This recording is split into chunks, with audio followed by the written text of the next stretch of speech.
Hello students. तो आज हम बात करने वाले हैं जो निर्देशांक ज्यामिति।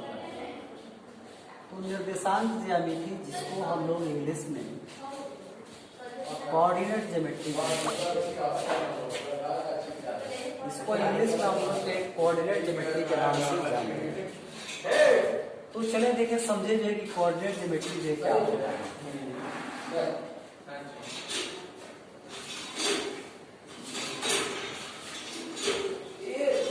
कोऑर्डिनेट ज्योमेट्री में सबसे पहले यहाँ पर हम लोग ये समझेंगे कि क्षैतिज रेखा क्या होती है और ऊर्ध्वाधर रेखा जो क्या होती है। तो अगर हम क्षैतिज रेखा की बात करें तो कोई भी ऐसी रेखा है जो लेटी हुई है तो इसको हम लोग जो क्षैतिज रेखा कहते हैं। लेटी हुई रेखा को क्षैतिज रेखा कहा जाता है।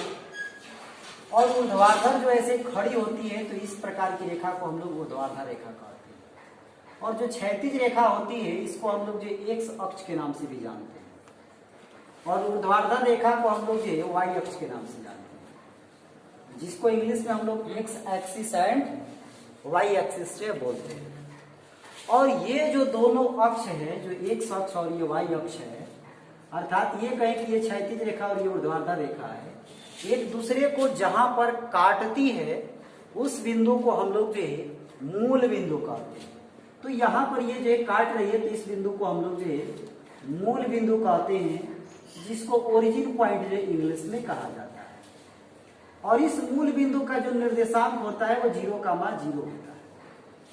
इस मूल बिंदु का जो निर्देशांक होता है वो 0,0 होता है। अर्थात कहने का मतलब ये है कि x का मान भी 0 होता है और y का मान भी 0 होता है। देखें जो किसी भी बिंदु के निर्देशांक को x, y से ऐसे प्रदर्शित करते हैं, जिसमें जो ये x होता है इसको हम लोग जो भुज कहते हैं और इस y को हम लोग जो कोटि कहते हैं। जैसे आपसे जो है सवाल पूछा जाए कि ये 2,3 है, इसमें बताएं जो है कि भुज जो है क्या है, तो आप कहेंगे कि ये जो x का मान होता है, ये पहला जो मान होता है x का होता है, ये y का होता है। तो भुज जो यहाँ पर 2 होगा और कोटि जो है यहाँ पर 3 होगा। तो इस तरह के सवाल भी आपके एग्जाम में जो है पूछे जाते हैं कि भुज किसको कहते हैं और कोटि जो है किसको कहते हैं। तो मूल बिंदु का जो निर्देशांक है 0,0 होता है, इसका भुज भी जो है 0 होता है और कोटि भी 0 होता है। अब देखिए जरा सा, ये जो x अक्ष है इसको यहाँ मूल बिंदु से इधर हम लोग जो धनात्मक लेते हैं, इसको x से प्रदर्शित करते हैं। और इस x अक्ष पर जो इधर हम लोग ये ऋणात्मक लेते हैं तो इसको x डैश से हम लोग प्रदर्शित करते हैं।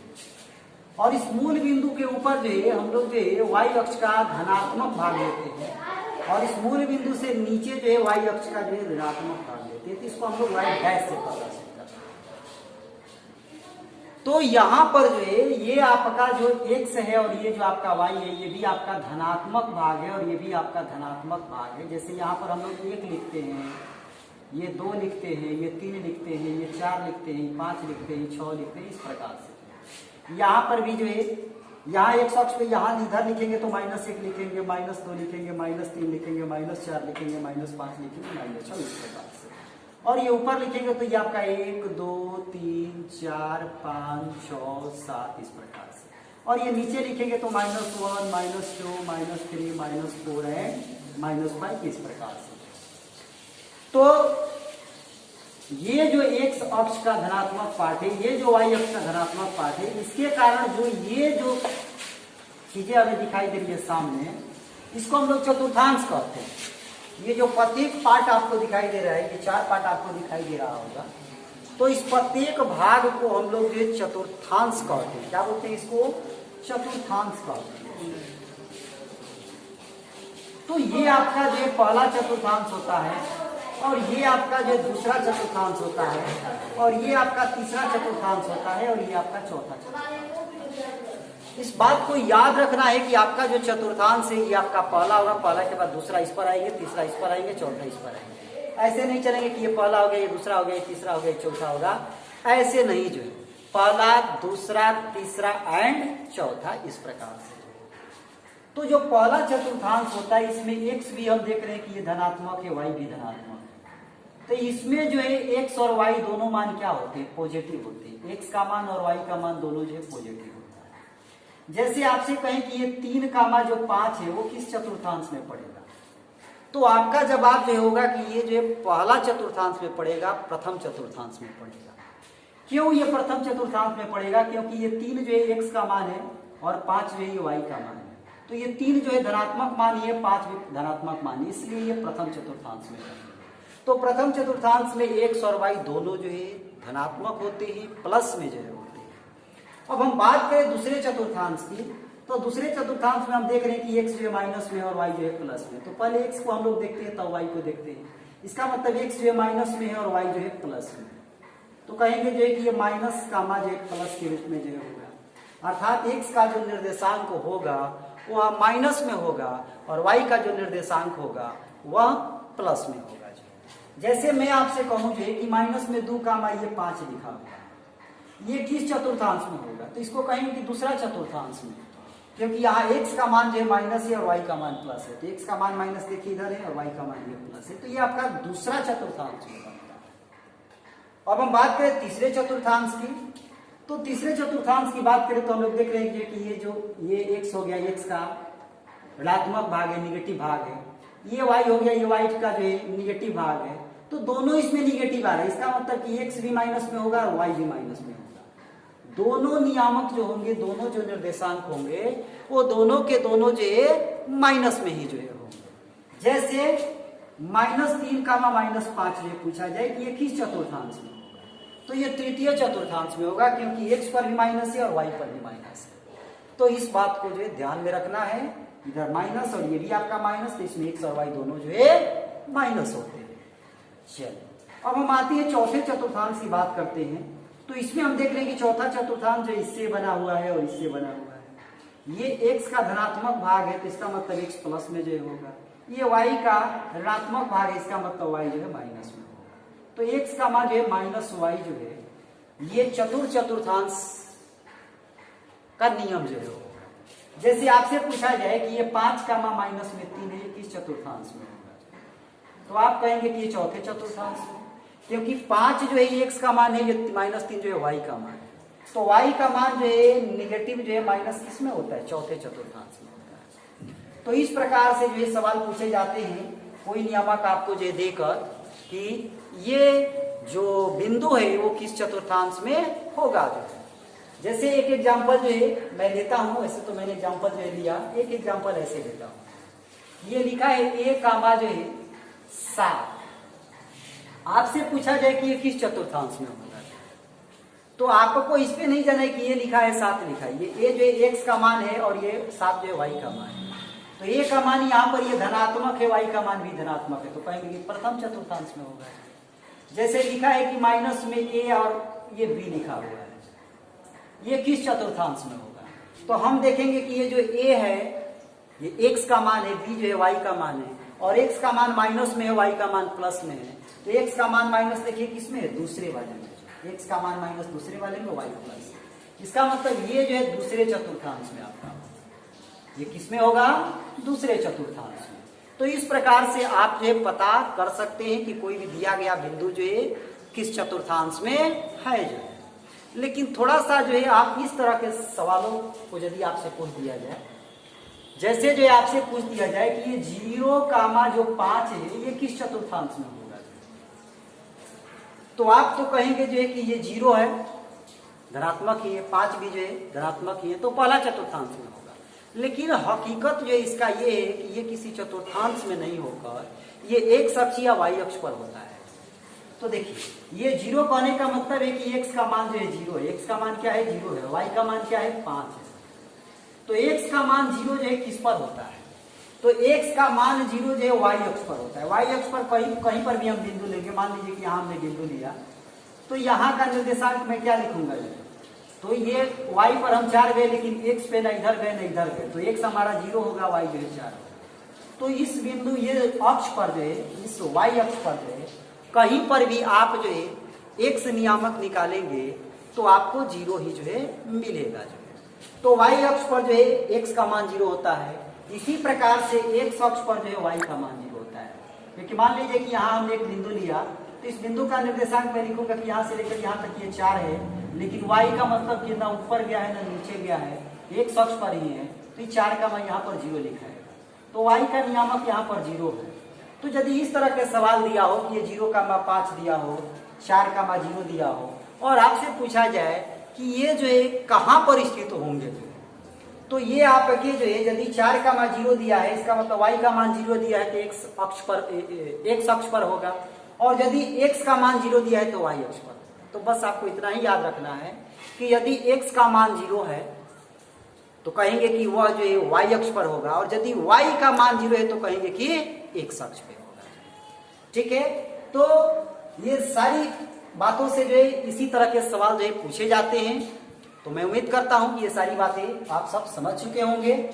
तो चाहे तो आप इसका जो है स्क्रीनशॉट लें और फिर इसके आगे मैं आपको समझाता हूं। चले, तो मैं उम्मीद करता हूं कि आप स्क्रीनशॉट ले चुके होंगे जो है। अब देखिए, निर्देशांक ज्यामिति में ये जो बेसिक कंसेप्ट था चतुर्थांशों का, अभी हम लोगों ने ये चीजें समझा जाए। निर्देशांक ज्यामिति में इस तरह के सवाल आते हैं कि कोई भी दो बिंदु आपको दे देगा, कहेगा कि उन दोनों बिंदुओं के बीच का दूरी निकालिए, जो है कि उनके दोनों बिंदुओं के बीच का दूरी क्या होगा। तो देखिए, इसको मैं रफ करता हूं, और कोई भी दिए गए दो बिंदु के बीच का दूरी यदि हमें निकालना है तो हम लोग ये क्या करेंगे। जैसे मान लिया जाए कि हमको ये बिंदु दिया है 5,3, ये मान लीजिए कि ये पॉइंट है, और यहां पर एक बी पॉइंट हमें दिया गया है, इसका निर्देशांक मान लिया जाए कि ये 7,2 दिया है, और हमसे बोल रहा है कि ए और बी के बीच का जो दूरी निकालिए, इन दोनों बिंदुओं के बीच का दूरी जो है निकालिए। तो इसके लिए एक दूरी सूत्र होता है जो है, और क्या वो दूरी सूत्र होता है, तो दूरी सूत्र बराबर जो है किन्हीं भी दो बिंदुओं के बीच का दूरी सूत्र बराबर जो है x1 माइनस x2 का whole square plus y1 minus y2 का होल स्क्वायर होता है। इसको हम ऐसे भी लिख सकते हैं कि x2 माइनस x1 का whole square plus y2 minus y1 का होल स्क्वायर। लेकिन हमें ध्यान रखना है कि इसमें क्रम से लिखना है। यदि यहाँ पर x1 माइनस x2 लिखे तो यहाँ y1 माइनस y2 ही लिखेंगे, नहीं कि y2 माइनस y1 नहीं लिखेंगे, या x2 माइनस x1 लिखे तो इसमें भी y2 माइनस y1 ही लिखेंगे। तो कोई क्रम एक पकड़ के जो चलेंगे, दोनों फार्मूला जो सही है, कोई एक क्रम पकड़ के चलेंगे। तो चले जो है इसी फार्मूले को जो है आप लोग याद रखिए कि x1 माइनस x2 का whole square plus y1 minus y2 का होल स्क्वायर। तो ये आपका दूरी सूत्र होता है, और इसी दूरी सूत्र से जो है कोई भी दो बिंदुओं के बीच का हम लोग दूरी निकालते हैं। तो जैसे ये आपका दो बिंदु जो है दिया गया था, ये बिंदु ए और ये बिंदु बी, इनके बीच का डिस्टेंस हमको दूरी निकालना है। तो सबसे पहले हम लोग लिखेंगे जो कि हमें क्या क्या दिया गया है। तो देखिए, ये जो ए बिंदु का निर्देशांक दिया है 5,3, ये 5x का मान है, ये y का मान है, तो इसको कहेंगे कि x1 इसको मान लेंगे और इसको मान लेंगे कि ये y1 का मान है। तो x1 का मान 5 हो गया, y1 का मान 3 हो गया। इसको कहेंगे कि ये x2 है और इसको मान लेंगे कि ये y2 है।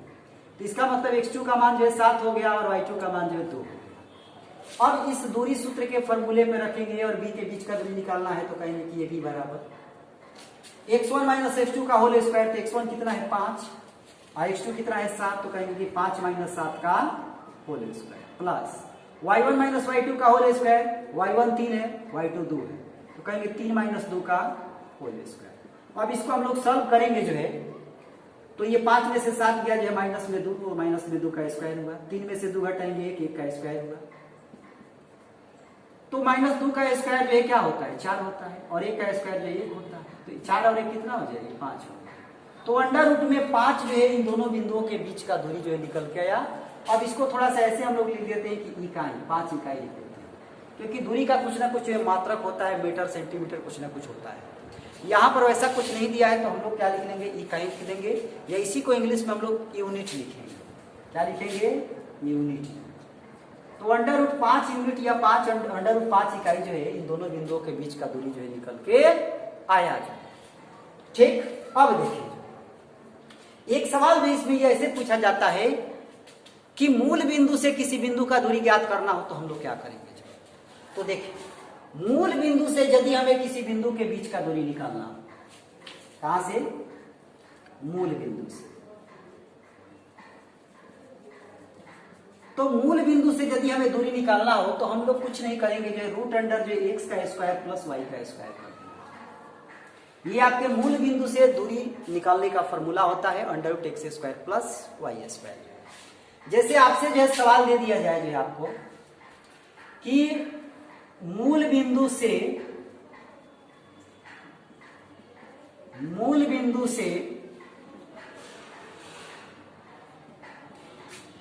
2,3 के बीच की दूरी बताएं। करें कि मूल बिंदु से 2,3 के बीच का दूरी जो है बताएं।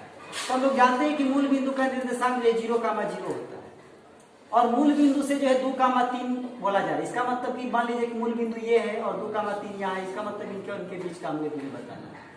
तो इसको हम लोग तो इस दूरी सूत्र वाले पर भी जो है बना सकते हैं, इस पर भी बना सकते हैं।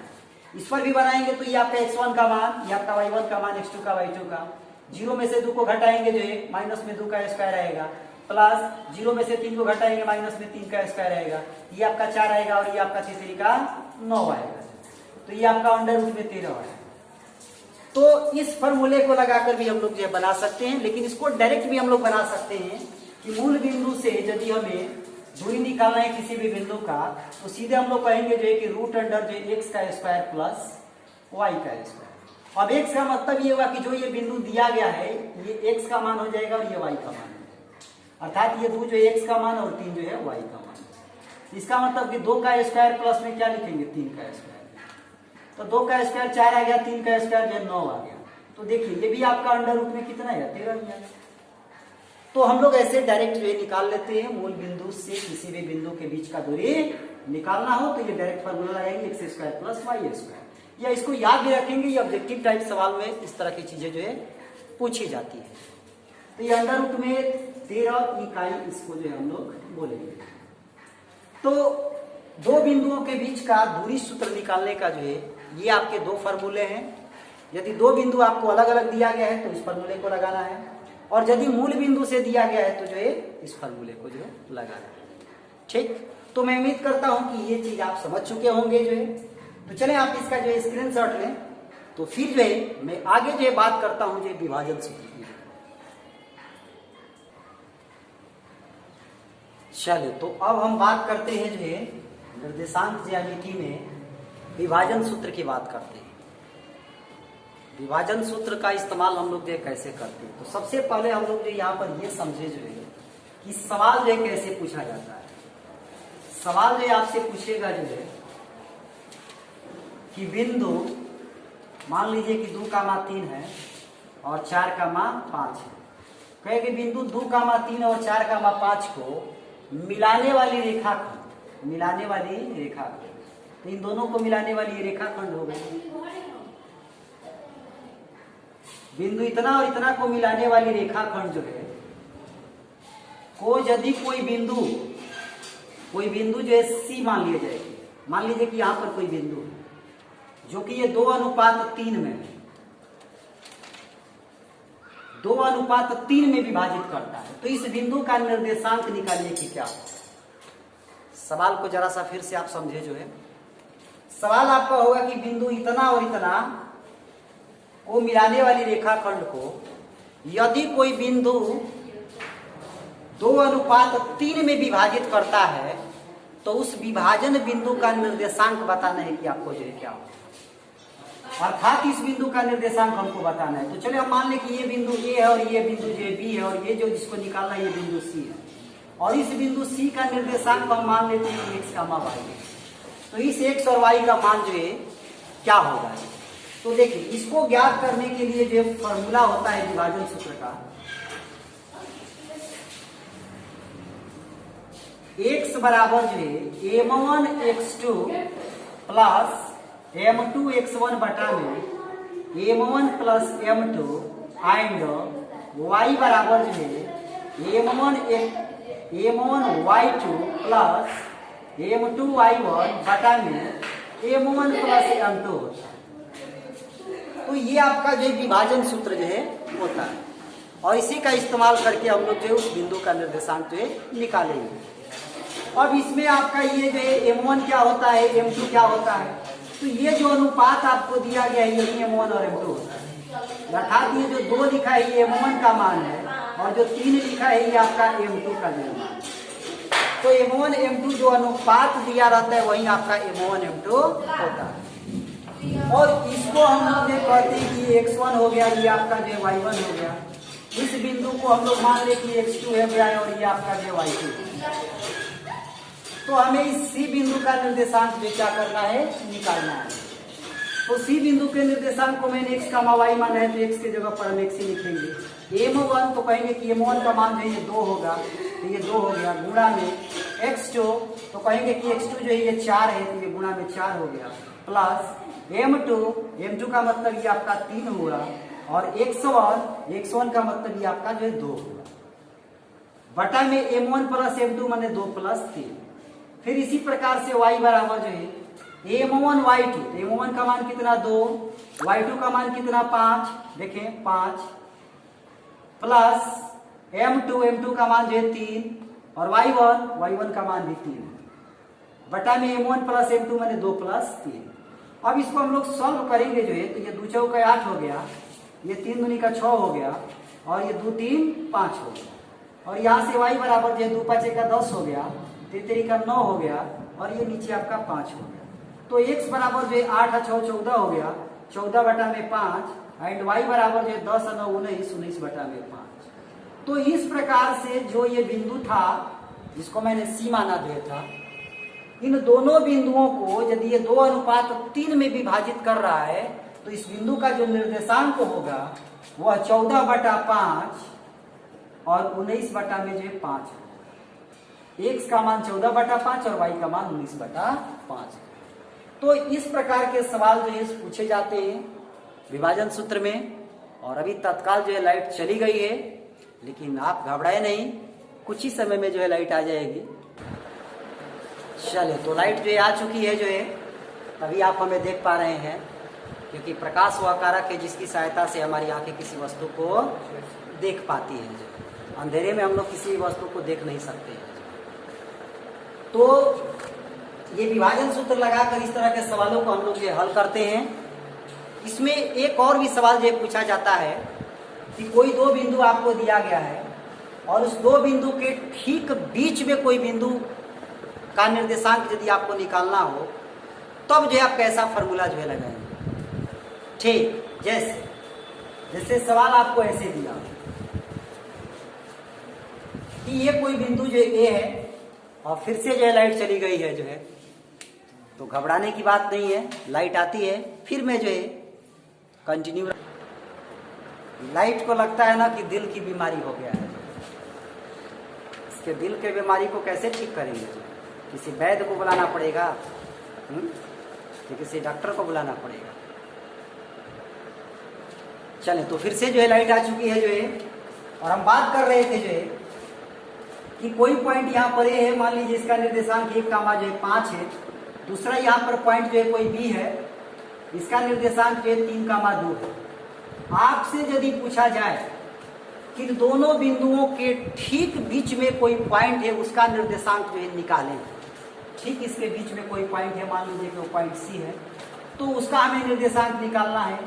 तो चले हम मान लें कि इसका निर्देशांक x का जो है y है। तो देखिए, इस तरह के सवालों का जब विभाजन जो है ठीक बीच में हो रहा हो, मध्य में हो रहा है, तो उसके लिए जो है मध्य विभाजन फॉर्मूला होता है। क्या होता है? मध्य विभाजन। हालांकि जो विभाजन सूत्र अभी मैं लिखा जो था, उससे भी हम लोग हल कर सकते हैं। M1 और M2 का मान जो है उसमें हम लोग 1 लेंगे। क्यों 1 लेंगे जो है? क्योंकि यहाँ से लेकर यहाँ तक और यहाँ से लेकर यहाँ तक दोनों ये बराबर ही, तो M1 जो है M2 के क्या होगा? बराबर होगा। तो उससे भी हम लोग हल कर सकते थे, लेकिन डायरेक्ट जो है इसका फॉर्मूला होता है कि x बराबर जो है x1 प्लस x2 बटा में 2 एंड y बराबर जो है y1 प्लस y2 बटा में 2। तो जब सवाल ऐसा पूछा हो कि जो विभाजित करने वाला बिंदु हो वो मध्य में हो, बीच में हो, तो इस फॉर्मूले का इस्तेमाल आपको जो है करना है। यहाँ से x बराबर जो x1 का मतलब क्या हो? ये आपका x1 होता है, ये आपका y1 होता है, या x2 होता है, ये आपका y2 होता है। तो x1 का मान जो है 1 हो गया, x2 का मान जो है 3 हो गया, तो 1 प्लस 3 बटा में 2 लिखेंगे। एंड y बराबर जो है y1 का मान जो है 5 हो गया, और y2 का मान जो है 2 हो गया, और ये आपका 2 लिखेंगे। तो x बराबर 1 और 3 4 बटा में 2, और ये y बराबर जो है 5 और 2 7 बटा में 2। ये 2 बार में कैंसिल होगा तो x बराबर 2 आएगा और ये आपका 7/2 आएगा। तो इस प्रकार से x निर्देशांक और y निर्देशांक दोनों जो निकल के चले आए, अर्थात इस बिंदु का जो निर्देशांक होगा वह 2,7/2। तो विभाजन सूत्र पर आधारित जो है इस तरह के सवाल जो है पूछे जाते हैं। अभी घबराइए नहीं, मैं अभी जो है बेसिक कंसेप्ट जो लेकर चल रहा हूँ इस पूरे निर्देशांक ज्यामिति के चैप्टर का। अभी बहुत सारे सवाल का सीरीज में मैं लेकर आऊंगा और आपको जो बताऊंगा कि कैसे कैसे उसका सॉल्यूशन हम लोग करेंगे, तो घबराना नहीं। चलिए, तो आप इसका स्क्रीनशॉट लें तो फिर हम आगे बढ़ेंगे।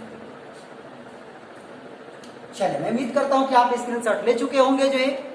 तो अब हम बात करते हैं जो है कि कोई त्रिभुज है और उस त्रिभुज के शीर्षों का निर्देशांक हमें दिया गया है, तो उसका क्षेत्रफल हम लोग कैसे निकालेंगे?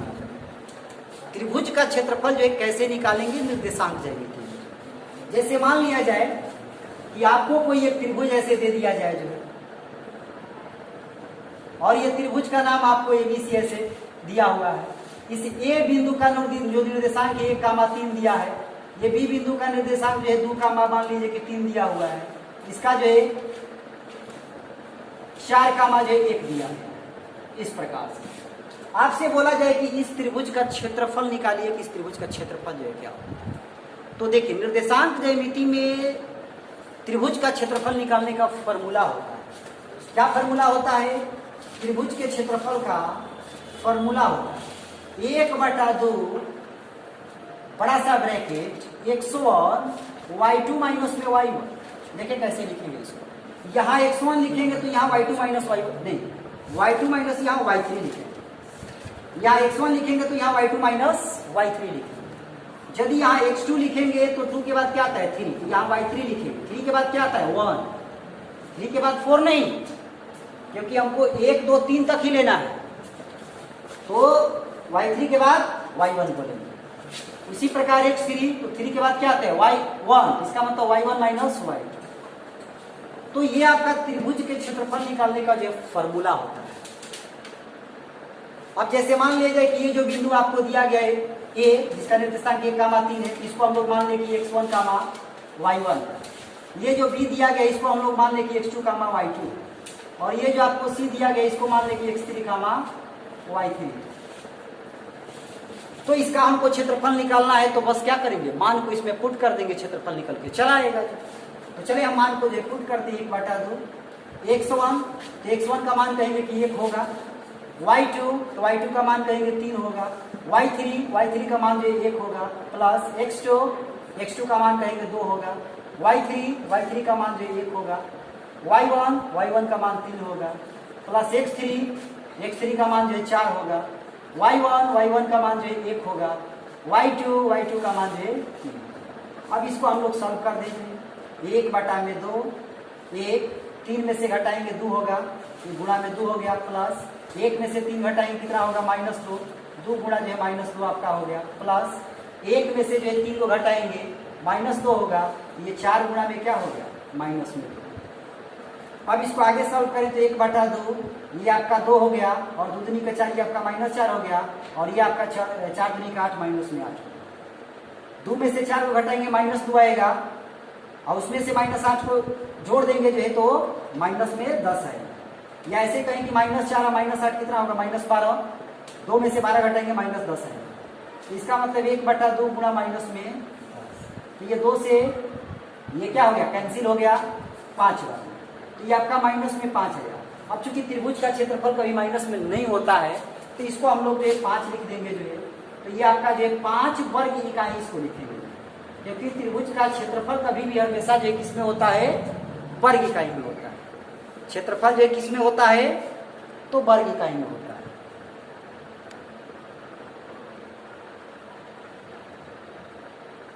अच्छा, कैमरे में जो है ये चीजें कुछ कैद नहीं हो पाई है। अच्छा, अब मैं कैमरे में कैद कर दिया हूँ, आप लोग देख लीजिएगा, मैंने इस बात को ध्यान नहीं दिया जो है।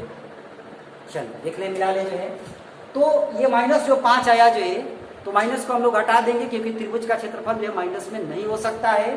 तो 5 वर्ग इकाई जो इस त्रिभुज का क्षेत्रफल जो आ गया। अब देखिए जो इस त्रिभुज के क्षेत्रफल से एक चीज और भी हम लोग निकालते हैं, यदि हमें 3 बिंदुओं को संरेखित साबित करना हो, कोई भी 3 बिंदु दिया हो और उसका निर्देशांक यदि हमको दिया गया है और सवाल यदि आपसे पूछा जा रहा है कि वो तीनों बिंदु को बताइए कि संरेख है कि नहीं है, तो संरेख चेक करने के लिए भी इस त्रिभुज के क्षेत्रफल का ही फॉर्मूला यूज किया जाता है। यदि त्रिभुज का क्षेत्रफल आप निकालते जाएं और त्रिभुज का क्षेत्रफल यदि 0 आ जाता है तो कहेंगे कि तीनों बिंदु जो संरेख होंगे। क्या होंगे? तीनों बिंदु जो संरेख होंगे। तो यदि त्रिभुज का क्षेत्रफल 0 हो जाता है, त्रिभुज का क्षेत्रफल जो है क्या हो जाता है? 0। जैसे मैंने इसको निकाला तो ये कितना आया? -5 आया।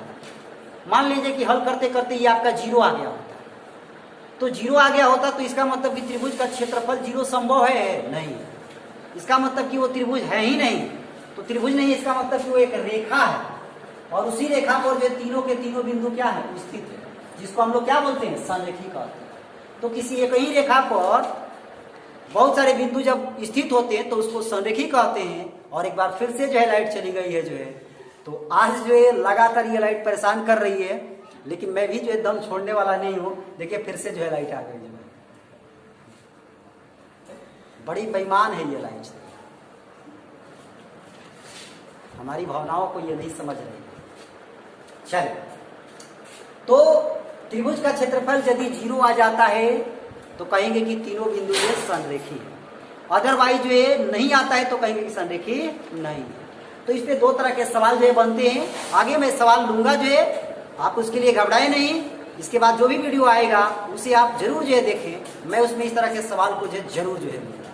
तो चलिए, एक और इसमें बेसिक कंसेप्ट है कोऑर्डिनेट ज्योमेट्री का, उसको मैं बता के और इस वीडियो को जो है स्टॉप जो करता हूँ। तो चलिए उसको भी मैं समझा दूँ आपको। तो आप इसका स्क्रीनशॉट जो है ले लें।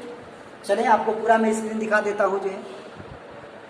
हाँ, ये देखिए, ये ऊपर से स्क्रीनशॉट ले लें और फिर एक बार और स्क्रीनशॉट आप ले लें जो है, ये आपका ठीक। चलो ओके, अब हम बात करते हैं जो है कि कोई भी त्रिभुज हमें दिया गया है और उस त्रिभुज के तीनों शीर्षों का निर्देशांक भी दिया गया है और आपसे पूछा जाए कि उस त्रिभुज के केंद्रक का निर्देशांक क्या होगा। किसका?